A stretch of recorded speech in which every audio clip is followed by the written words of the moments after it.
ঠিক আছে সৈকত ভাই, চলে আসেন, একটা পডকাস্ট হবে। ঠিক আছে ভাই। এই আপনার সেটআপ কই? সেটআপ ওরও ভাই সেটআপ হেল্প লাগবে নাকি? আরে সেটআপ এই হইতেছে গিয়ে পডকাস্টের সেটআপ। ওকে ওকে। চলে আসছে যে coming to podcast.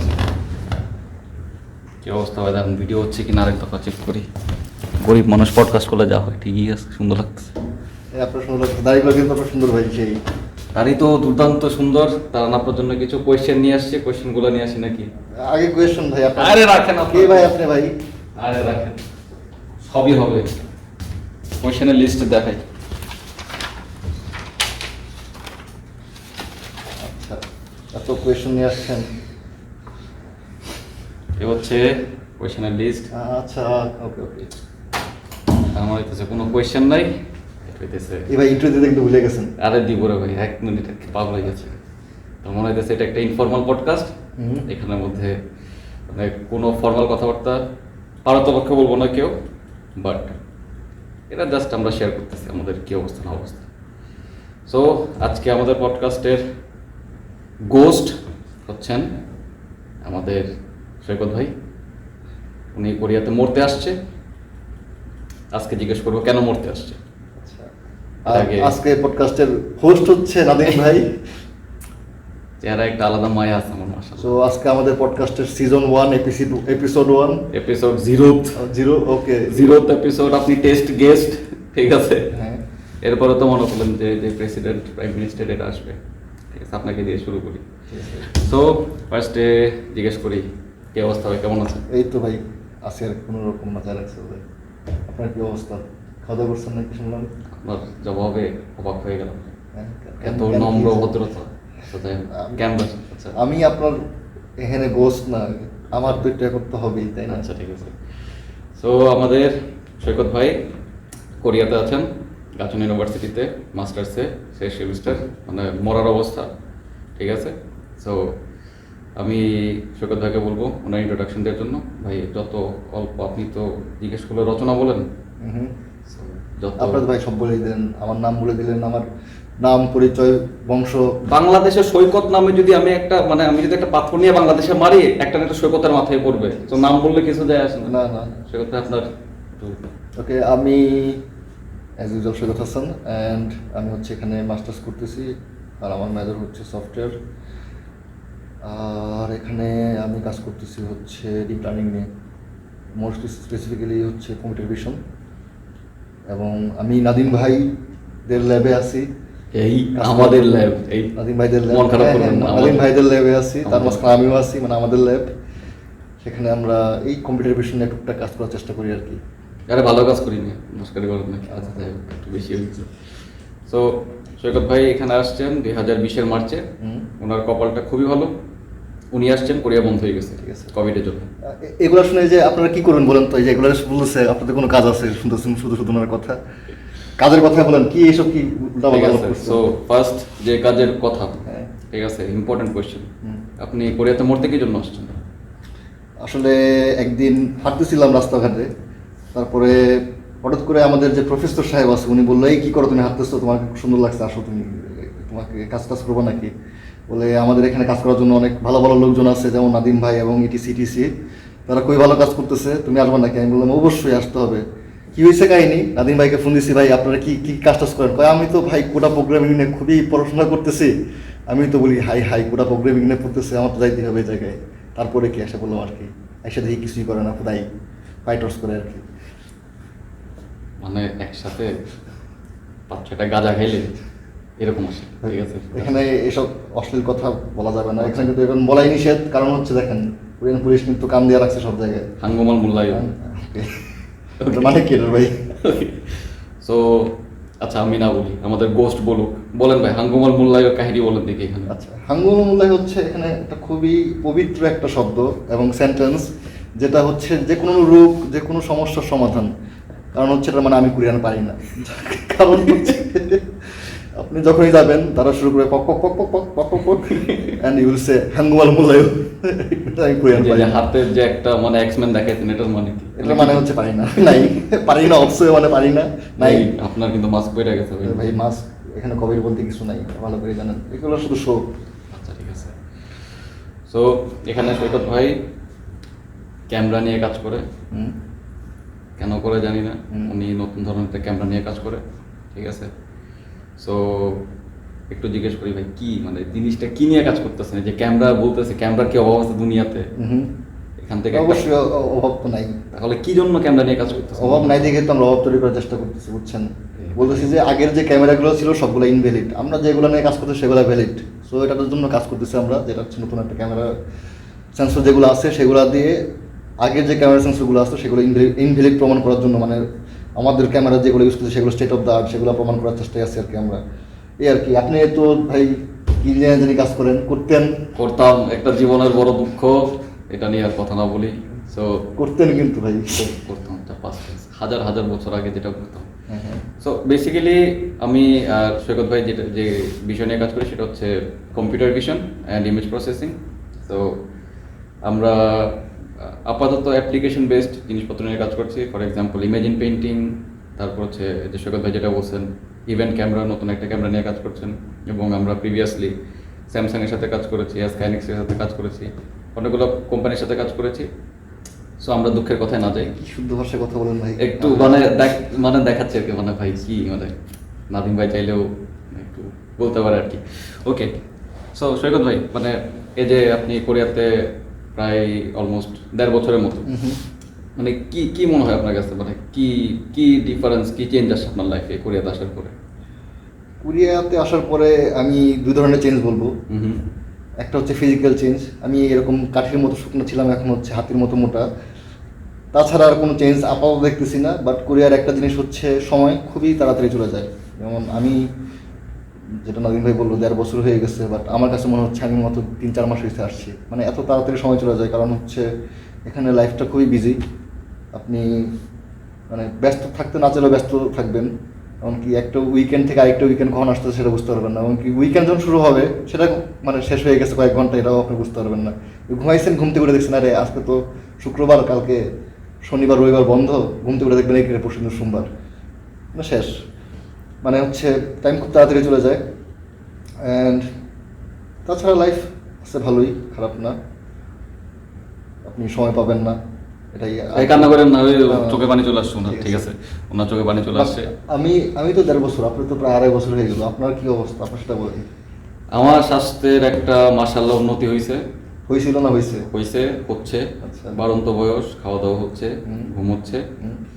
So basic change যেটা সেটা হচ্ছে রুটিন।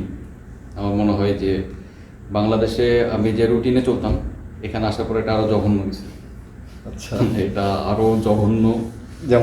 যেমন হচ্ছে ঘুমের ঠিক ঠিকানা নাই। মানে 1 সপ্তাহ ঘুমাইলে 20 ঘন্টা ঘুমাই, আলহামদুলিল্লাহ। অনেক সময় ঘুমাইলে 4 ঘন্টা ঘুমাই, এটা একটা জঘন্য জিনিস। 2 নম্বর হচ্ছে খাবার দাবার। কোরিয়ানরা যদি পারতো পানির মধ্যেও বাঁধাকপি মিক্স করতো, ঠিক আছে ভাই, এটা একদম ভাই পছন্দ করে বলে, মিথ্যা বলছি না। আমি তো চিকেন খাই। দুনিয়ার সব কিছুর মধ্যে তাদের বাঁধাকপি, তাদের কিমচি, ইমচি, নিমচি যা আছে, ভাতের মধ্যে বাঁধাকপি। আপনি স্যান্ডউইচ খাবেন, স্যান্ডউইচের মধ্যে বাঁধাকপি। আপনি বার্গার খাবেন, বার্গারের মধ্যে বাঁধাকপি। আপনি চিকেন নেবেন, চিকেনের মধ্যে বাঁধাকপি। যদি চিকেনের মধ্যে বাঁধাকপি না থাকে, ওই চিকেনটার বাঁধাকপি খাওয়া উচিত, ঠিক আছে। সো এরা পারে নাই শুধু পানিতে বাঁধাকপি। সো সৈকত ভাই, আপনি বাংলাদেশে থাকার সময় ড্যাফোডিল ইন্টারন্যাশনাল ইউনিভার্সিটিতে পড়লেন, আন্ডারগ্রেড কমপ্লিট করলেন কম্পিউটার সায়েন্সের উপরে, এখানে এসেও কম্পিউটার সায়েন্স রিলেটেড কাজ করছেন। সো আপনার কি মনে হয় যে বাংলাদেশের, আপনি যে ইউনিভার্সিটিতে পড়েছেন আর এখন যে ইউনিভার্সিটিতে পড়ছেন, বেসিক ডিফারেন্সগুলো কোন কোন জায়গায় আপনার কি মনে হয়? অ্যাজ এ স্টুডেন্ট আপনি যখন দুইটা স্টেজে আপনি মানে পার করছেন, কি মনে হয় কি ডিফারেন্স দুইটা ইনস্টিটিউটের মধ্যে? আসলে ইনস্টিটিউট ডিফারেন্স বোঝার জন্য, ধরেন আমি ওখানে আন্ডারগ্রেড করছি, ওখানে আসলে আন্ডারগ্রেড এবং যা মাস্টার্স সেই পড়াশোনাগুলোর স্টেজটা একটু আলাদা। কারণ আপনি আন্ডারগ্রেডে হচ্ছে আপনি নাম্বার অফ সাবজেক্ট যেগুলো পড়েন সেগুলো অনেক বেশি থাকে। যেমন একটা সেমিস্টারে আপনার প্রাইভেট ইউনিভার্সিটির কথা বলি, 4 মাসের সেমিস্টারে আপনার 3টা থেকে 4টা কোর্স করতে হয়। সো তখন আপনার মেইন গোল থাকে কোর্সের কাজগুলো শেষ করা। বাট আপনি যখন মাস্টার্স শুরু করবেন আপনার কিন্তু গোল কোর্সের কাজগুলো শেষ করা না, কারণ আপনার এখানে নাম্বার অফ কোর্স খুবই কম থাকে। 2 বছর সময় আপনি একটা লিমিটেড নাম্বার অফ কোর্স করেন, বাট আপনার মেইন ফোকাসটা থাকে হচ্ছে আপনি যেটা নিয়ে কাজ করছেন, আপনি যেটা নিয়ে গবেষণা করতেছেন বা রিসার্চ করতেছেন সেটা নিয়ে। সো ডিফারেন্সটা হচ্ছে বাংলাদেশে আমরা শুধু কোর্স ওয়ার্ক নিয়ে চিন্তা করতাম অথবা একটা ফাইনাল প্রজেক্ট নিয়ে চিন্তা করতাম, এমনকি সেগুলো শর্ট টার্ম ছিল, যে 4 মাসের একটা কোর্স, 4 মাসের মাঝখানে 4টা হয়তো প্রজেক্ট করতাম হায়েস্ট, বা 3টা প্রজেক্ট করতাম। ওই প্রজেক্টটা ছিল যে ওই স্পেসিফিক সেমিস্টারের জন্য, নেক্সট সেমিস্টারে কিন্তু ওই প্রজেক্টটা নিয়ে আমরা চিন্তা করতাম না। বাট এখানে হায়ার যে অবস্থা, মানে মাস্টার্স অথবা পিএইচডি বলেন, সেখানে যেটা হয় আপনার যে প্রজেক্টটা করতেছেন সেটা আসলে লং টার্ম একটা প্রজেক্ট। মাস্টার্সের ক্ষেত্রে যদি বলি 2 বছরের জন্য একটা প্রজেক্ট, সেটা আপনি থিসিস নিয়ে বেরোবেন, এবং পিএইচডির জন্য 3 বছরের বা 4 বছর যাদের যেটা হয়। সো বেসিক ডিফারেন্স হচ্ছে আপনি কোর্স করবেন, কোর্স হচ্ছে কোর্স ওয়ার্কের জন্য, বাট আপনার মেইন ফোকাসটা থাকবে আপনার রিসার্চ ওয়ার্কের জন্য, এমনকি সেটা লং টার্ম। আপনি স্টেপ বাই স্টেপ করবেন, এমনকি সেই কাজগুলোকে মানে পাবলিশ করা যায় সেগুলো নিয়ে চিন্তা করবেন। সেটা হচ্ছে বেসিক ডিফারেন্স। এটা বাংলাদেশ এবং কি দেশের বাইরে সেটা বলতেছি না, এটা হচ্ছে আসলে স্টেজ লেভেল এবং মাস্টার্স। আর যদি পড়াশোনার ডিফারেন্স বলি তাহলে হচ্ছে এখানে স্টুডেন্টরা পাস করার জন্য পড়াশোনা করে এরকম না, ওরা চায় জিনিসটা বোঝার জন্য। সব স্টুডেন্ট না, মানে মেজরিটি স্টুডেন্ট। আপনি কি আমাকে পরোক্ষভাবে একটা বাস দিয়ে দিচ্ছেন? না, কি বলেন এসব? আপনাকে বাস দেওয়ার আমার ক্ষমতা আছে নাকি? আপনি তো আসার পর থেকে যে বাস দিচ্ছেন আমাকে, পাইটর্স, ঠিক আছে। যাই হোক, মেজরিটি স্টুডেন্ট যেটা করে সেটা তারা চেষ্টা করে একটা কনসেপ্ট বোঝার জন্য, রেদার ভালো মার্কস তোলার থেকে তারা হচ্ছে কনসেপ্ট বোঝা ফ্যাক্ট। বাট আমাদের দেশে মোস্ট অফ দ্য কেসেস তারা চায় হচ্ছে কীভাবে ভালো মার্কস তোলা যায়, কনসেপ্ট বোঝা থেকে মার্কস তোলাটাও বেশি ফোকাস করে। বাট এখানে এই বিষয়টা খুবই কম। এখানে থিওরি এরকম, তুমি যদি কনসেপ্ট বোঝো তুমি মার্কস তুলতে পারবে মানে ইজিলি। প্রফেসরও বুঝতে পারে যে কে আসলে কনসেপ্টগুলো আন্ডারস্ট্যান্ড করছে, কারণ আপনি এন্ড অফ দ্য ডে সেই কনসেপ্টগুলো আপনি কাজ করবেন, এবং কি বেসিক কনসেপ্টগুলো আপনার সবসময় লাগবে। সো এইগুলো হচ্ছে স্টাডির দিক থেকে বেসিক ডিফারেন্স। বাট আমি বাংলাদেশের সব ইউনিভার্সিটি বলবো না, বাংলাদেশের ইউনিভার্সিটির অনেক স্টুডেন্ট আছে তারা এই জিনিসটা ফলো করে, যে ওরা কনসেপ্ট বোঝার চেষ্টা করে এবং টিচারদের সাথে ভালো রিলেশন করে। বাট সব ইউনিভার্সিটিতে বা সব টিচাররা এরকম হয় না। যারা লাকি তারা করতে পারে, বাট নাম্বার অফ স্টুডেন্ট হচ্ছে খুবই কম। আমি জেনারেল স্টুডেন্টের কথা বলতেছি, সেটা প্রাইভেট হোক অথবা পাবলিক হোক। পাবলিকেও ভালো স্টুডেন্ট আছে, হয়তো নাম্বার একটু বেশি, প্রাইভেটেও ভালো স্টুডেন্ট আছে, হয়তো নাম্বার একটু কম।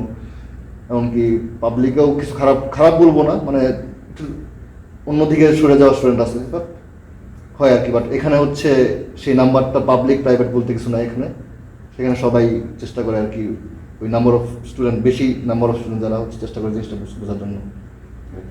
একটু নড়েন, আমি একটু দেখি ভিডিওর কি অবস্থা। ঠিক আছে, এই আপনি ভিডিও চেক করতেছেন, কি সুন্দর, আমাকে সুন্দর লাগতেছে নাকি ভাই? ভালো সুন্দর লাগতেছে। ওকে, সো খুবই সুন্দর একটা আপনি মানে সিনারিও দিচ্ছেন, রাইট? মানে আসলে যে কনসেপ্টের বিষয়টা, আপনার কি মনে হয় যে বাংলাদেশের মানে যারা আমরা মানে আন্ডারগ্রেড পড়লাম, আমাদের অনেকের মধ্যে এই জিনিসটা গড়ে ওঠে না যে আমাদের কনসেপ্টটা বুঝতে হবে, একটু ভিজুয়ালাইজ করতে হবে, কেন এই জিনিসটা কেন হয়? আপনার কি মনে হয়? এই জিনিসটা আমার মতে মনে হয়, ধরেন আমাদের যারা স্টুডেন্ট আছি, আমরা ফার্স্ট ইয়ার, আমাদের 4th ইয়ার 4 বছরের হচ্ছে একটা কোর্স করি। সো কোর্স করার সময় আসলে আমরা কোর্সটা শেষ করে কি করব সেটা কোনো ইন গোল থাকে না। রাইট। আমরা শুধু চিন্তা করি এই সেমিস্টারটা আছে, এই কোর্সগুলো আছে, এই কোর্সগুলোকে পাস করতে হবে, আমি যেটা আগেই বললাম। আমাদের এন্ড গোল থাকে না।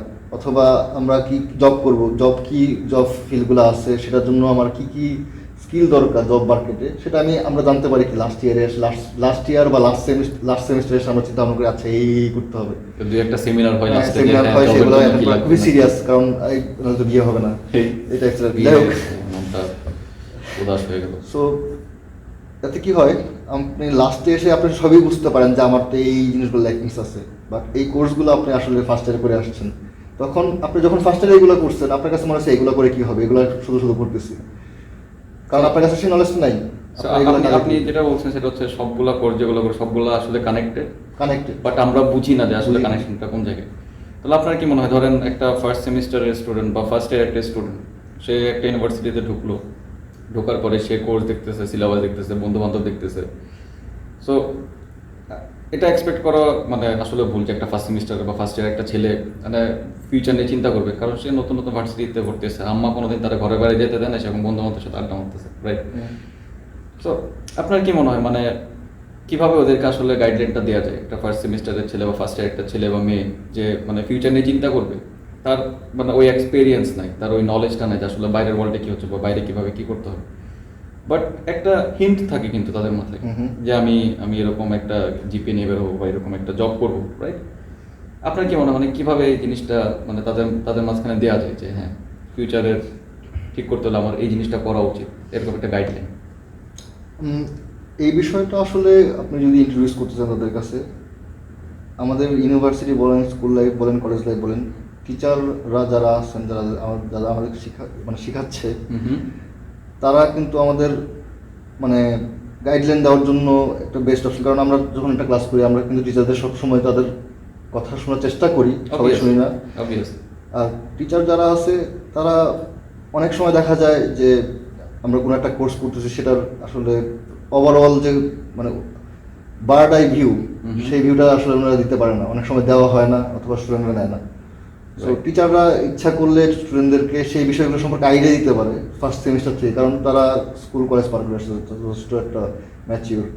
এমনকি শুধু বললো যে এরকম করলে তুমি অনেক ভালো টাকা ইনকাম করবা বা তোমার ভালো জব হবে, বিষয়টা আসলে এরকম না।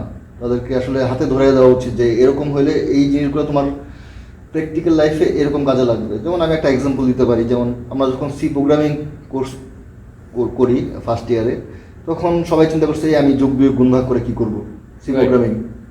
সবাই বলছে এটার দরকার নেই, আমি পাইথন শিখবো, অন্য কিছু শিখবো, যেটা হচ্ছে খুবই কাজে লাগবে। বাট সি প্রোগ্রামিং কোর্সটা আসলে কিন্তু যোগ বিয়োগ গুণ ভাগ শেখানোর জন্য না, আপনার কনসেপ্ট তৈরি করা, প্রোগ্রামিং এর একটা কনসেপ্ট তৈরি করা, সিনট্যাক্সগুলো বোঝা, লজিক, মেইনলি হচ্ছে লজিক বোঝানো, প্রবলেম সলভিং করা। তারা কিন্তু আসলে প্রবলেম সলভিং করতে হবে সেই কনসেপ্ট না নিয়ে তারা চিন্তা করছে আমি তো যোগ বিয়োগ গুণ ভাগ শিখতেছি, সেটা তো আমি পারি, এটার জন্য ক্যালকুলেটর বানায় কি হবে। বাট এখানে যে আমরা সিনট্যাক্স, একটা ল্যাঙ্গুয়েজের সাথে কীভাবে পরিচিত হইতে হয়, এবং কি একটা ল্যাঙ্গুয়েজের ভিতরে জিনিসপত্র যেমন পয়েন্টার বা টেকনিক্যাল অনেক বিষয়গুলো আছে, সেগুলো সম্পর্কে কিন্তু ইন্ট্রোডিউস করা হয়, কোর অ্যালগরিদম ইন্ট্রোডিউস করা হয়, সেগুলো কিন্তু আমরা ফোকাস করি না। আমরা শুধু চিন্তা করি মানে এখন কোর্সে যা করানো হচ্ছে সেগুলোর ফিউচার কি। বাট আমাদের টিচাররা কিন্তু ইচ্ছা করলেই এই বিষয়গুলোকে আমাদের খুবই সুন্দর করে ধরে দিতে পারে। যেমন ফার্স্ট সেমিস্টার ফার্স্ট ইয়ার থেকে যদি একটা স্টুডেন্ট প্রবলেম সলভিং সাইড বা প্রবলেম সলভিং নিয়ে কী হয় সেইগুলোর সাথে পরিচিত হতে পারে, তাহলে কিন্তু খুবই একটা ভালো হয়। বাট সেগুলো কিন্তু মোস্ট অফ দ্য কেস হয় না। মোস্ট অফ দ্য স্টুডেন্ট যারা করে তারা হচ্ছে নিজের তাগিতে করে। সো এটা একটা অপশন, এটা যদি টিচাররা তাদেরকে পরিচয় করে দিতে পারে বা স্টুডেন্টরা একটু চেষ্টা থাকে এই বিষয়গুলো জানার, তাহলে মনে হয় এই প্রবলেমগুলো আসলে কমে আসবে দেশে। রাইট, বিশাল লেকচার গেছে আমাদের মাঝখানে, বিশাল লেকচার গেছে। সো সৈকত ভাই, কোরিয়াতে আসলে আপনার জার্নিটা বলেন, মানে এই যে আপনি আন্ডার গ্রেডের পরে মানে বাইরে পড়তে আসছেন এবং খুবই ভালো ইউনিভার্সিটিতে পড়তে আসছেন, খুবই ভালো একটা প্রফেসর আন্ডার আসছেন, স্কলারশিপ নিয়ে আসছেন, গাড়িও কিনছে। সো এই যে মানে আপনার একটা যে জার্নিটা বলেন, মানে আপনার মানে যে একাডেমিক একটা প্রোগ্রেস গেল, একটা সাইকোলজিক্যাল একটা মানে চেঞ্জ আসছে, একটা ডিটারমিনেশন কাজ করছে, একটা স্ট্রাগল কাজ করছে, এটা বলেন আমাদেরকে, মানে কীভাবে কী করলেন? সো আমার বাইরে আসার আসলে মানে সেরকম প্ল্যান ছিল না, হঠাৎ করে চলে আসা হয়েছে। প্ল্যান ছিল না বলতে আমার প্ল্যান শুরু হয়েছে আসলে পাশ করার পর থেকে যে বাইরে যাওয়া যায়। বাট অনেকেই আছে যারা বাইরে আসার জন্য আগে থেকেই প্ল্যান থাকে যে আমি দেশের বাইরে পড়াশোনা করবো বা মাস্টার্স পিএইচডি করবো। সেটা হয়, আমাদের সমস্যাটা যেটা হয় আমরা এই চিন্তা করা শুরু করি আসলে একবারে শেষ করার পর, শেষের দিকে শুরু করি। বাট তখন আমার ক্ষেত্রে যেটা হয়েছে, আমি পাশ করার পর শুরু করছি, তখন একটা মেন্টাল প্রেশার থাকে যে আমি পাশ করে ফেললাম, আমি জব করতেছি না। রাইট, সোশ্যাল একটা প্রেশার থাকে, যদিও কেউ বলতেছে না, বাট আপনার মেন্টাল একটা প্রেশার থাকবেই যে আমি জব করতেছি না বা আমার ইনকাম সোর্স নাই, আমার ফ্রেন্ড একটা জব করতেছে, ঢুকে গেছে, যত টাকা 10,000 টাকা জব বা কিছু একটা জবে ঢুকে গেছে, একটা লেভেল আছে, জবের একটা লেভেল আছে, অ্যান্ড আমি কিছু করতে পারতেছি না, আমি প্রিপারেশন নিচ্ছি। তখন কি হয়, আসলে প্রিপারেশনটা যেরকম নেওয়ার কথা, আপনি ফ্রি টাইম আছে, বাট আপনি এইসব মেন্টাল প্রেশারের জন্য আসলে আপনি সেরকম প্রিপারেশন নিতে পারেন না। সো আমি আমার অবজারভেশন থেকে বলবো, যারা আসলে এরকম বাইরে আসতে চায় তাদের যে নেসেসারি স্টেপগুলো, যেমন জিআরই বা আইএলটিএস পরীক্ষা দেওয়া, সেগুলো আসলে ফাইনাল ইয়ার শেষ হওয়ার আগে শেষ করে দেওয়া, মানে যাতে আপনি যখন শেষ করতেছেন আপনার গ্র্যাজুয়েশন, সাথে সাথে আপনি উইথিন 6 মান্থ আপনি বেরিয়ে আসতে পারেন। কারণ এটা অনেক সময় নেই, যে প্রসেস, হ্যাঁ, প্রসেসটা অনেক লং টাইম একটা প্রসেস। রাইট। আর যদি আপনি প্রিপারেশন চিন্তা করেন, যেটা বললাম, প্রিপারেশনটা আসলে যত তাড়াহুড়া করবেন আপনি শেষ করার পর আপনার তত দেরি হবে। যেমন আমার এক বছর আমার নষ্ট হয়ে গেছে, যদিও আমি মাঝখানে জব করতেছিলাম, বাট আসলে অনেক সময় দেখা যায় জব করে প্রিপারেশন নেওয়া যায় না এবং প্রিপারেশনে জব করা যায় না, দুই জিনিস একসাথে হয় না। হয়তো হয়, কিন্তু খুবই স্ট্রাগলিং, কোনোটাই ঠিক মতো হয় না। আর তাছাড়া আপনি একটা কথা বলে যে শেষের দিকে চিন্তা করে, শেষের দিকে দেখা যায় অনেক সময় গ্রেড ঠিক করা যায় না, যে সময়টা, বা অনেক সময় দেখা যায় যে মানে এই যে প্ল্যানিং এর বিষয়টা, এটা ঠিক মতো করা যায় না শেষের দিকে। এটা আস্তে আস্তে হয়তো ডিভাইড করলে আপনার মনে হয় বেটার হয়, তাই তো? সবার জন্য প্রত্যেকের কেরিয়ার, মানে যেদিকে যাওয়ার ইচ্ছা, কারো হয়তো সফটওয়্যার ইঞ্জিনিয়ারিং অথবা কারো রিসার্চ করার ইচ্ছা, আমার মতে সবার এই প্রসেসগুলো শুরু করা হচ্ছে সেকেন্ড ইয়ারের পর থেকে, আস্তে আস্তে করে শুরু করা। রাইট। সো যাতে আপনি শেষ করার আগে সব কিছু আপনার হাতে যা দরকার টুলস, আপনার সব কিছু মানে আপনার স্টাডির জন্য যে খোঁজাখুঁজি দরকার, ইন্টারনেটে যা করা দরকার, বা আপনার জবের জন্য কোথায় কি দরকার, সবগুলো করে নিয়ে তখন থেকে আপনার সব কিছু টুলস হাতে রাখা উচিত, যাতে আপনি যখন সময় আসবে আপনার কোনো একটা কিছুর জন্য ওয়েট না করতে হয়। সো সৈকত ভাই, আপনার সাথে যখন আমি মানে অফ ক্যামেরা কথাবার্তা বলি, আপনি একটা কথা বলতেন আমার সাথে, যে আপনি প্রফেসরদের একটা লিস্ট বানিয়েছিলেন অ্যাপ্লাই করার আগে। এই জিনিসটা সম্পর্কে কি আমাদের একটু বলবেন, যে আসলে মানে কিভাবে জিনিসটা সাজালেন আপনি, যে প্রফেসরদের একটা লিস্ট করা, একটা এক্সেল শিট মেনটেন করা, এই যে ইমেল পাঠানো এবং ইমেল পাঠানোর সিস্টেম, এগুলা মানে আপনি কিভাবে সাজাইছেন আপনার এখানে আসার আগে? আচ্ছা, সো আমি যেটা বললাম, আমার আসলে বাইরে স্টাডি করার ইচ্ছা ছিল না, আমি আসলে বাইরে জবের জন্য অ্যাপ্লাই করতেছিলাম। সো আমার সারাদিন রুটিন ছিল, আমি লিঙ্কডইনে যেতাম, জব পোস্ট দেখতাম, অ্যাপ্লাই করে দিতাম। বাট এমন একটা অবস্থা হয়েছে, আমি যে কয়টা অ্যাপ্লাই করছি এবং কি কারা মেল রিপ্লাই করছে, আমি ট্র্যাক পাচ্ছিলাম না, যে আমি অ্যাপ্লাই করতেছি, কন্টিনিউয়াস অ্যাপ্লাই করতে আমার ট্র্যাক টাইম, কাকে অ্যাপ্লাই করছি, কী করছি, আমি পাইছি, আমি অ্যাপ্লাই করে দিচ্ছি। বাট যখন আমি চিন্তা করলাম যে আমি ওকে অ্যাপ্লাই করবো স্টাডির জন্য, হায়ার স্টাডির জন্য, তখন আমি আবার চিন্তা করলাম যে আমি ফার্স্ট টাইম যে ভুলগুলো করছি সেটা জবের ক্ষেত্রে, আমার এই ভুলগুলো যাতে না হয়, আমি যে প্রফেসরদেরকে মেল পাঠাচ্ছি আমার একটা লিস্ট রাখা দরকার, এবং কাকে কখন পাঠাচ্ছি, এবং কি একটা ফলো আপ মেল দিতে হয়, যে আমার ট্র্যাক রাখতে না পারি, ফলো আপ, আমি রিপ্লাই আসে না, আমি ফলো আপ মেল দিব, আমার যদি ট্র্যাক না রাখতে পারি কখন কাকে মেল পাঠাচ্ছি, তাহলে কিন্তু খুবই একটা সমস্যা। মানে হ্যাঁ, আপনি করতে পারবেন, আপনি স্ট্যান্ড লিস্ট গিয়ে ঘেটে করবেন, বাট যখন আপনার লিস্ট অনেক বড় হয়ে যাবে সেটা খুবই একটা কমপ্লেক্স বিষয় হয়ে যায়, ট্র্যাক রাখা ইম্পসিবল। সো তখন থেকে আসলে একটা এক্সেল শিট খুললাম, এমনকি প্রফেসর যাদেরকে মেল পাঠাচ্ছি তাদের একটা লিস্ট, তাদের ফিল্ড অফ ইন্টারেস্ট এবং তাদের রিসেন্টের সাথে যাদের সাথে আমার মিল পেয়েছি তাদের হচ্ছে একটা লিস্ট করা হয়েছে, এবং কি তাদেরকে আমি কখন মেল পাঠাইছি, কবে, সেটা একটা ট্র্যাক রাখার জন্য। এবং কি ধরেন যে মেলগুলো রিপ্লাই আসছে হোক পজিটিভ, সেটা আমি মার্ক করে রাখছি, এটা পজিটিভ মেল আসছে, অথবা যেগুলো নেগেটিভ আসছে সেগুলো একরকম মার্ক করে রাখা হয়েছে। এমনকি তাহলে আপনার কি ইজি হবে, আপনার ধরেন আপনি অনেকজনকে 20-25 জনকে মেল পাঠাইছেন, তার মাঝখানে যেগুলো পজিটিভ মেল আসছে সেগুলো আপনি ইচ্ছেগুলো শর্ট আউট করে ফেলতে পারবেন, তারপরে আপনি ইজিলি আপনি ডিসিশন নিতে পারবেন, যেগুলো আপনি ডিসিশন মেকিং নেক্সট টাইম খুবই হেল্প করবে। বাট আমার ক্ষেত্রে এটা হয় নাই, কারণ আমি কম সংখ্যক মেল করছি, এমনকি আমি মেল রিপ্লাই পেয়ে গেছি, সো সেরকম হয় না, বাট ট্র্যাক রাখা ভালো আর কি। বাট এটা লজিক্যাল আমার মতে, তো যে মানে অ্যাটলিস্ট আপনি সর্ট আউট করতে পারতেছেন যে মানে কোন জায়গায় পসিবিলিটি বেশি।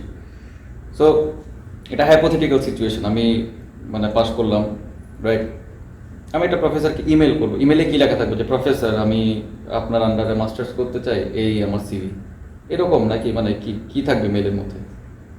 মেল ফার্স্টে মেল পাঠানোর আগে আমি যেটা বললাম, আপনাদের অবশ্যই আপনাদের যে ফিল্ডে ইন্টারেস্ট সেই অনুযায়ী আপনি প্রফেসর বের করবেন, এমনকি আপনি এই ফিল্ডে অবশ্যই আসতেছেন কারণ আপনার এই ফিল্ডে হয়তো প্রিভিয়াস কোনো এক্সপিরিয়েন্স আছে, অথবা আপনার খুবই ভালো লাগে, অথবা আপনি ফিল্ডে স্টাডি করছেন। তো প্রফেসরদেরকে মেল পাঠানোর মেইন রিজনটা হচ্ছে আপনি একটা ফিল্ডে ডেডিকেটেড, তাকে এটা এক্সপ্রেস করতে হবে। এক্সপ্রেস করার জন্য আইদার আপনি আপনার আগের প্রজেক্ট যে আপনার কোনো পাবলিকেশন থাকে সেই বিষয়গুলো নিয়ে সেটা এক্সপ্রেস করা, এমনকি প্রফেসরের যদি সেই টাইপসের কোনো কাজ থাকে সে লিঙ্ক করে দেওয়া আর কি। আপনি আপনার যে স্কিলগুলো আছে অথবা আপনার যে ইন্টারেস্ট আছে তার কাজের সাথে কীভাবে সেগুলো লিঙ্কড হয়, বা আপনি যদি হায়ার করে সে, তাহলে সে কীভাবে বেনিফিটেড হবে। আপনি এটা একটা কোম্পানির মতো চিন্তা করতে পারেন, কারণ প্রফেসররা যারা ফান্ডিং দিবে, কারণ সে একটা প্রজেক্ট থেকে ফান্ডিং দিবে, সো সে চাবে যে তার প্রজেক্টের আপনার যে স্কিলগুলো আছে সেই স্কিল অনুযায়ী আপনি রিসার্চ করবেন, সেগুলো একটা প্রজেক্টের একটা পার্ট হবে। তাকে কনভিন্স করা হচ্ছে আপনি ডেডিকেটেড, আপনি নতুন কিছু শিখতে চান, যদিও আপনার এক্সপিরিয়েন্স না থাকে আপনি জানতে চান, অথবা আপনার যে এক্সপিরিয়েন্স থাকে সেগুলো আপনি হাইলাইট করবেন যে আপনার কাজের সাথে আমার কাজের মিল আছে। তাহলে প্রফেসর ইন্টারেস্ট হয়ে যদি আপনার প্রোফাইল পছন্দ হয়, তারপরে সে আপনার যাবে, আপনার মেইল পড়ার পর আপনার সিভিতে যাবে সে, আপনার মেইলটা যদি পছন্দ হয় সে আপনার সিভিতে দেখবে আচ্ছা ঠিক আছে আপনি যেগুলো লিখছেন সেগুলো আসলে রিলেভেন্ট কিনা সিভির সাথে, দেন সে আপনাকে ব্যাক করবে যদি তার প্রোফাইল ভালো লাগে। সো সামারি হচ্ছে কি যে মানে আমি যদি একটা প্রফেসরকে ইমেল পাঠাই, তাহলে আমি জাস্ট এটা বললে হবে না যে হ্যাঁ প্রফেসর আমি তো মানে আন্ডারগ্রেড পাস করছি ভালো, মানে 4 out of 4, কিন্তু ভালো লাগছে আপনার চেহারা ভালো লাগছে, আপনার লেভেলে অনেক সুন্দর সুন্দর লোকজন আছে, অনেক সুন্দর লোকজন আছে, ইয়াং আপনি না, ইমেলের মধ্যে থাকতে হবে। সেটা হচ্ছে যে আপনার ইন্টারেস্ট থাকতে হবে, আপনার স্কিলস হাইলাইট করতে হবে, যদি প্রিভিয়াস প্রজেক্টস অথবা প্রিভিয়াস পাবলিকেশন থাকে ওগুলোকে হাইলাইট করতে হবে, এবং আপনাকে প্রফেসরকে কনভিন্স করতে হবে যে মানে প্রফেসর আপনাকে নিলে বেনিফিটেড হচ্ছে, এবং আপনি যথেষ্ট পরিমাণ ডেডিকেটেড থাকবেন। আর আপনার সিভিটাও খুব ভালো করে অর্গানাইজ থাকতে হবে, প্রফেসর যেন রংচটা সিভি না থাকে, দেখে এটা তো বাংলা সিনেমার নায়কের সিভি, এরকম না, মানে চৌধুরী সাহেব আমাকে না নেন আমি কিন্তু মরে যাব, চৌধুরী কিম পাঙ্গুমাল মোল্লাইও যদি না নেন খবর আছে না। এটা খুবই অর্গানাইজ এবং খুবই মানে লজিক্যাল হইতে হবে সিভি বিল্ডিংটা। সো অন্য একটা টপিক নিয়ে কথা বলি সৈকত ভাইয়ের সাথে। গাড়ি ভাই, এই একটা মানুষ 10 ঘন্টা ড্রাইভ করে আমাদেরকে বুসান নিয়ে গেছে, ঠিক আছে ভাই, 10 ঘন্টা ড্রাইভ একদিনে, অমানুষ, ভালো মানুষ, ভালো অর্থে। ওকে, সো অন্য যে বিষয়টা নিয়ে কথা বলতে চাচ্ছি, আপনার যে ভুঁড়ি হয়েছে একটা, যে ভুঁড়ি হয়েছে, আপনি আমার মনে আছে আপনি 2020-এ যখন আসছেন মোটামুটি কাঠির মতো একটা মানুষ ছিলেন, ঠিংঠিঙ্গা, মাথা ভর্তি চুল, মোটামুটি দাড়ি, এরকম মানে দেখতে দেখতে মোটামুটি চলে, খারাপ না। 1 বছরের মাথায় এই যে একটা ভুঁড়ি হয়েছে, এটার পেছনে ডেফিনেটলি খাবার দাবার একটা বড় ফ্যাক্টর, ঘুমো বড় ফ্যাক্টর। এই যে কোরিয়ান খাবার দাবার, এটা সম্পর্কে আপনার মানে পুরা মতামতকে, আপনি তো রেগুলার বেসিসে যে এই খাবার দাবার খান, রেস্টুরেন্টে খাচ্ছেন, এই চিজ চিকেন পচাই ফেলছে মানুষটা, এত চিজ চিকেন খাই, ঠিক আছে। এই যে চিজ চিকেন, এই যে কোরিয়ান খাবার দাবার রেসিপি, আপনার মানে মতামত কি কোরিয়ান খাবার দাবার নিয়ে? আমার আসার পর থেকে খাবার মানে খুবই বাজে লাগতো, আর এখন খুবই অমৃত লাগে। সারাদিনের পরে একবার খাই, এটা তো ভাই আমারও লাগে, বাট মানে টোটাল জিনিসটা কি বলে? জিনিসটা হচ্ছে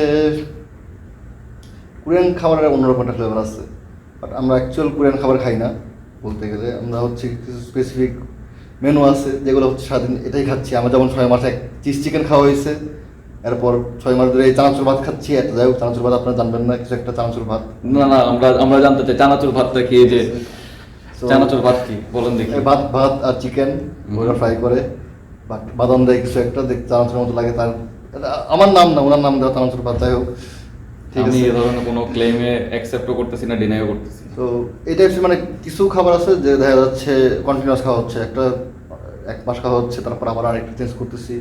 কারণ আমরা হচ্ছে এখানে ক্যাফেটেরিয়ায় খাওয়া দাওয়া করি। আর আসলে ক্যাফেটেরিয়া বলতে আসলে ক্যাফেটেরিয়া না, মানে একটা এরিয়া আছে যেখানে আসলে রেস্টুরেন্ট ভার্সিটির কিছু না, এগুলো হচ্ছে মানে প্রাইভেট রেস্টুরেন্টস। সো এই এরিয়াতে হচ্ছে এরকম খাবারের কিছু দোকানপাট আছে, সেখানে খাওয়া দাওয়া হয় আর কি। আর আমি তো আবার রান্নাবান্না খুবই ভালো পারি, তাই রান্নাবান্নাই করি না। সো এই বাইরেই খাওয়া হয় আমার, মানে আমার মাসে একবার বাসা রান্না করে বলে মনে হয় না, উইকেন্ড হলে অন্য হিসাব, বড় লোক হলে যাওয়া হয়। তো আমার বাইরেই খাওয়া হয়। এই বাইরে খাওয়ার জন্য আসলে স্বাস্থ্য দুটো করে মানে এক্সপোনেনশিয়াল হারে বাড়ছে আর কি, আর কিছু না। ভালোই বলতেছেন, বাসায় গিয়ে দুদিন ইন্সপায়ার ভাই আপনি। আমার কোনো বুড়ি নেই, ঠিক আছে। তো এই যে মানে একটা শীত পার করলেন আপনি কোরিয়াতে, জঘন্য একটা শীত। এই আপনি যে এত বড় এক করছেন, এত মানুষজন দেখবেন না, এখান থেকে কাট পিস হবে, কোনো সমস্যা না, না দেখলে না দেখবে ভাই। আচ্ছা ঠিক ভাই আছে। শুনেন, যারা দেখতেছেন আসসালামু আলাইকুম, যারা দেখতেছেন না ভাই খুব ভালো জিনিস একটা মিস করছেন। আমরা কিন্তু এই যে দেখেন, আমি ওনার ভিডিও বানানোর আগে ওনাকে বলছি, দেখেন মানুষ 13 মিনিটের বেশি তো জিনিস ফোকাস করতে পারে না, উনি 1 ঘন্টার ভিডিও বানাচ্ছে। চলো ঠিক আছে, আপনাদের চলো। কাজ নাই, ভিডিও দেখতেছেন দেখেন রে ভাই, না না দেখেন শুনেন, ভালো জিনিস আছে, এন্ডিংয়ে ভালো জিনিস আছে, আমি হাইটা চলে যাবো, দুর্দান্ত একটা জিনিস হবে কিন্তু, ঠিক আছে। সো আপনি কি এক এপিসোডে সব শেষ করে দিতে যাচ্ছেন নাকি? আপনি একবারই গোস্ট, একটা গোস্ট এক এপিসোড ভাই, ঠিক আছে। ঠিক আছে। যদি শর্ট করে আবার নিয়ে আসবো, সমস্যা নেই, ঠিক আছে। যদি দেখা যায় যে গোস্ট শর্ট কোর্সে নিয়ে আসবো, সমস্যা নেই। সো আজকে তো বাংলা গোস্ট, পরে দেখি অন্য কোনো গোস্ট পাই কিনা, খাই দেয় এরকম কাজ ছাড়া মানুষ পাওয়া কষ্ট, ঠিক আছে। সো শেষ করবো খুব দ্রুত।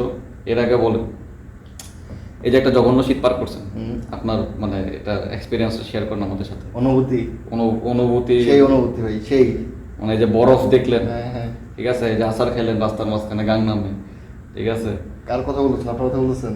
আচ্ছা সরি, একটু মিস হয়ে গেছে। আচ্ছা, তো এই যে বরফ নিয়ে হাঁটছেন, ঠিক আছে, আমারে একটা শুকনা একটা মানুষ আমারে 300 কিলোমিটার লম্বা একটা ব্রিজ হাইটা পার করাইলেন, ঠিক আছে। এই যে মানে কি আপনার অনুভূতি কি? এরকম কিন্তু আমরা ওয়েদার পাই না বাংলাদেশে, এরকম বরফ টরফ সহ, ঠিক আছে। এখানে কেমন লাগছে আপনার কাছে শীতটা? বাংলাদেশে কি কোরিয়ার মানুষজনও পায় না, বুঝছেন। এই এই এই গত শীত যেটা গেল 2020-এর ডিসেম্বরের শীত যেটা, সো কোরিয়াতে -20 -25 এটা ইউজুয়াল না, এখানে হাইয়েস্ট -10 বা -5-10 এগুলো হচ্ছে ইউজুয়াল। সো আমি আসার কারণে এত শীত পড়ে গেছে যে মানে এত তুষারপাত, নাদিম ভাই আসলে অবাক হয়ে গেছে যে উনি ঘর থেকে বেরিয়ে চিন্তা করতেছেন আসলে কোথায় আসছে। না, আমি খেয়াল করছি, মানে উনি কোরিয়াতে আসার পর থেকে কুফা লাগছে আমার জীবনে একটা, ঠিক আছে। মানে 2020 সালটা পুরো কুফা গেছে। একটা ভালো কাজ হয়েছে, ওইটা হইতেছে কি উনি আসার আগে, সো ওইটা হচ্ছে আলাদা বিষয়। আচ্ছা, লাস্ট কোয়েশ্চেন, একদম লাস্ট কোয়েশ্চেন, কোরিয়া কেমন লাগছে আপনার কাছে? কোরিয়া ভালো, খারাপ না, যদি আপনি ঘুরতে চান আর কি। আর যদি বাসায় থাকেন তাহলে তো একই, বাংলাদেশের বাসা, এখানেও বাসা। ও হইল না তো, আরো সুন্দর করে বলতে হবে তো। স্যার আচ্ছা, কোরিয়া খুবই একটা সুন্দর দেশ, অনেক সুন্দর। এখানে সবাই খুব ভালো ইংরেজি বলতে পারে, কিন্তু আপনার সামনে বলবে না। হ্যাঁ, ভুল মনে করেন না। এটা সেকেন্ড শেষ। এই যে কোরিয়ানরা ভালো ইংলিশ বলতে পারে, এই জিনিসটা একটু বলেন ভাই, মানুষ বলেন ভাই, মানুষদেরকে একটু বলেন। I know you go, I go you go, you come I come, eat together, eat eat eat go go go. So এই হচ্ছে এখানে হচ্ছে মানে নতুন জেনারেশন, তারা ইংলিশ মানে একটু চেষ্টা করে বলার জন্য। অনেকে আছে খুব ভালো ইংলিশ বলে, অ্যাকসেন্ট খুবই ভালো। আপনারা তো অনেক সুন্দর কোরিয়ান বলে আস্তে আস্তে করে। আমি তো বলি যে এরকম নাদিম এমনি তো, আমার নাম নাদিম, এই হচ্ছে আমার ব্যাপারটা আমার কাছে। আপনি নাকি কোরিয়ান পড়তেও পারেন? আমি কোরিয়ান পড়তে পারি, কিন্তু বুঝি না কিছু। সো কোরিয়ান ল্যাঙ্গুয়েজটার মানে এই যে নতুন জেনারেশন যেটা, ওরা হচ্ছে, আচ্ছা না লাস্ট কোয়েশ্চেন আছে, তাহলে শুরু হয়ে গেছে। আরে না লাস্ট কোয়েশ্চেন আছে, ঠিক আছে। কোরিয়ান এটা ইংলিশ খুবই অ্যাভয়েড করে। লাস্ট কোয়েশ্চেন, এই যে আপনি সৈকত ভাই, আপনি যে কে পপের এত বড় ফ্যান, এটার পিছনে রিজনটা কি? আপনার বাসায় ওই বটস, কি কে পপের লোকজন আমার বাসায় ঘুরতে আসে? বটস, তারপরে হইতেছে গিয়া পিঙ্ক যেসব গ্রুপগুলো আছে ওদের পোস্টার আছে, আমার বাসায় গান চলে। চা খেতে আসে ভাই, জানেন না? এটা একটু বেশি গেছে। মানে গাড়ির মধ্যে ওনার গাড়িতে ঢুকলে গান ছাড়ে, ঠিক আছে, সারাঙ্গে চলতে থাকে, ঠিক আছে। এই যে কে ড্রামার নায়ক নায়িকার নাম মুখস্থ কেন? মানে বলেন তো একটু নাম কে ড্রামার। আমি তো ভাই কে ড্রামা, আমি বি ড্রামাও জানি না, বাংলাদেশের ড্রামা। আমি ভাই পুরান যুগের মানুষ, বয়স হয়েছে। যাই হোক, এই যে কেন মানে আপনি মানে এই যে কে পপ, দেখেন আমি আসার পরে বড় ভাই পেয়েছি, উনি আমাকে সব কিছুতে ইন্সপায়ার করছে, বুঝছেন। যে আমি কে পপ সম্পর্কে জানতামই না, উনি আমার প্রতিদিন নিয়ে যাইতো থিয়েটারে, চলো কে ড্রামা দেখে আসি। উনি প্রতিদিন আমাকে নিয়ে যেত, আরে চলো কে পপ, কি গান সুন্দর, এটা পাইট হচ্ছে গান বানাইছে, আমরা তারপরে গান শুনতাম। এই শুনতে শুনতে ওনার কাছ থেকে আসলে মানে আমি অতিষ্ঠ হয়ে আসলে প্রেমে পড়ে গেছি। এখন এটা ছাড়া কিছুই বুঝি না আর কি। নাদিম ভাই সকালে উঠে বলে এই কে পপে এই গান বেরিয়েছে, বিকেলে উঠে বলে এই কে পপের ওই সিনেমা বেরিয়েছে, যাই হোক, মিশা কথাটা একটা limit সকাল থাকে, বিকাল রাত বৃষ্টি পড়তেছে। ঘুমোতে উঠে বলে ভাই আমার কোট মিলে গেছে কেন, আমি তো কিভাবে গান শুনতেছিলাম। বৃষ্টি পড়তেছে, রাস্তা দিয়ে হাইটা যাবেন, ঠাডা করে মরে যেতে পারেন। এইসব এত যদি আপনি 1 বছর ধরে একজন আপনাকে এরকম ভাবে ইন্সপায়ার করেন, আপনি বলেন আপনাকে যদি এরকম ইন্সপায়ার করে আপনি কি হবেন না? কি বলেন ভাই? আপনি আপনার ইন্সপিরেশন লেভেল কিন্তু মানে ভালো ইন্সপায়ার করতে পারেন। তো এই কারণে আসলে আর কিছু না, আপনারা ভুল কিছু মনে করেন না। ইতিহাসে দেখা গেছে যারা যারা মনে করলেন আমার নামে মিথ্যা অপচার চালাইছে, তারা বৃষ্টির দিন হেঁটে যাওয়ার সময় মানে ঠাডা করে মরে গেছে। আমার অনেকে 7-11 সামনে পিছলা খেয়ে পড়ে গেছে। জীবনে। ঠিক আছে, আসার জন্য ধন্যবাদ। আসছেন আমার কি গোছায় যেতে হবে এটা? ক্যামেরার দিকে একটু তাকায় হ্যান্ডশেক করেন। ঠিক আছে, এটাকে গোছায় যেতে হবে নাকি এটা বলেন? ভাই আমি টাইনা আনছি ভাই, আপনি একটু টাইনা নিয়ে আসেন ভাই, কষ্ট করে হচ্ছে। আপনারা এরকম গোস্টকে দিয়ে সব কাজ করেন ভাই, বুঝলাম না। ওরা গোস্ট নিয়ে চলেন। মানে আমার জীবনটাই আমার খাতার মতো হয়েছে, দূর সবই ভিডিও হয়েছে, তোর খাতা বই। ওকে, শেষ আমাদের শুটিং শেষ। আমাদের পডকাস্টের কি অবস্থা? না ভাই, সব এসব ফালতু। আরে দূর মিয়া, সাবস্ক্রাইব করেন একটু হালকা করে দেন। আল্লাহ হাফেজ।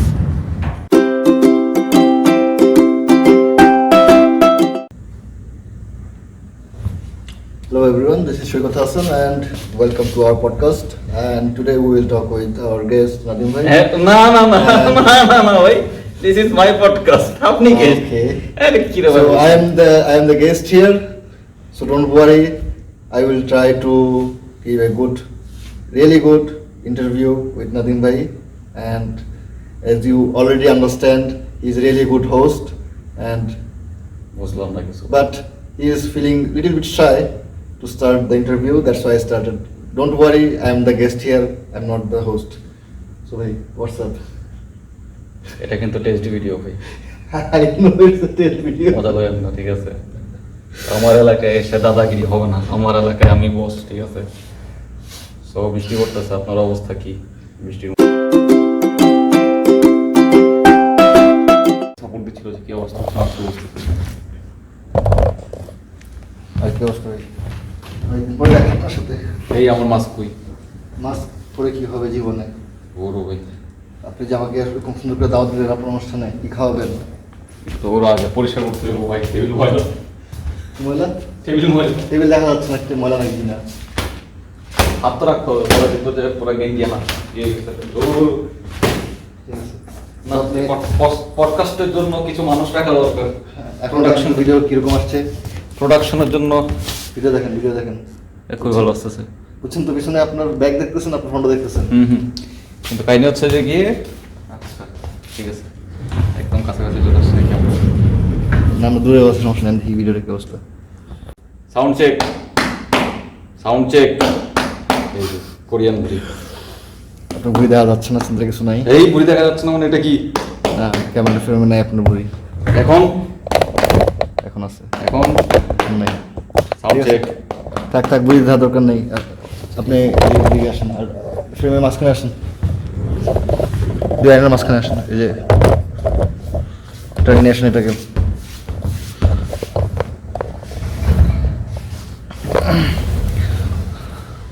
সো স্টার্টিং হবে এরকম। আপনি করছেন এই কি অবস্থা ভাই? আসেন শুরু করে দিই আমার পডকাস্ট। শুনুন, আমরা বলি ছোট এরকম হবে।